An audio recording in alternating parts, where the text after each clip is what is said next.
Откако индиските и кинеските трупи се повлекоа од двете точки на вриење долж нивната спорна хималајска граница, индискиот министер за надворешни работи му рече на парламентот дека врските биле поставени во правец на одредено подобрување.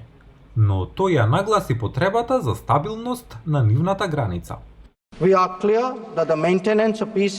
Ние сме јасни дека одржувањето на мирот и спокојството во пограничните области е предуслов за развој на нашите врски. Иако војниците можеби се повлекоа од конфронтација очи во очи, десетици илјади војници се уште ја поминуваат петтата зима на Хималаите.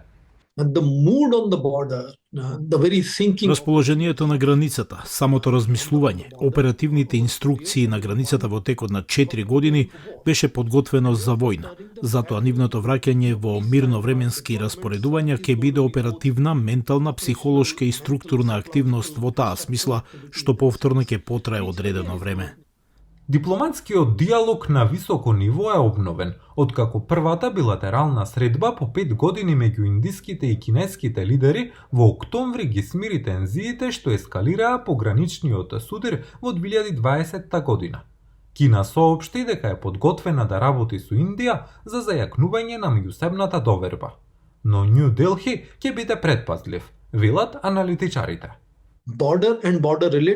Границите и прашањата поврзани со границите се нешто што Индија сака прво да го реши, а потоа да се прошири во севкупна поголема нормализација на односите со Кина.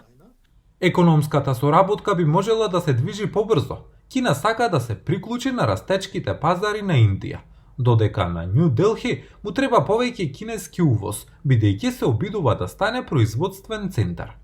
Кинескиот министер за надворешни работи побара од Нью Делхи да ги врати директните летови кои беа суспендирани за време на пандемијата и да ги олесни визите за кинеските државјани.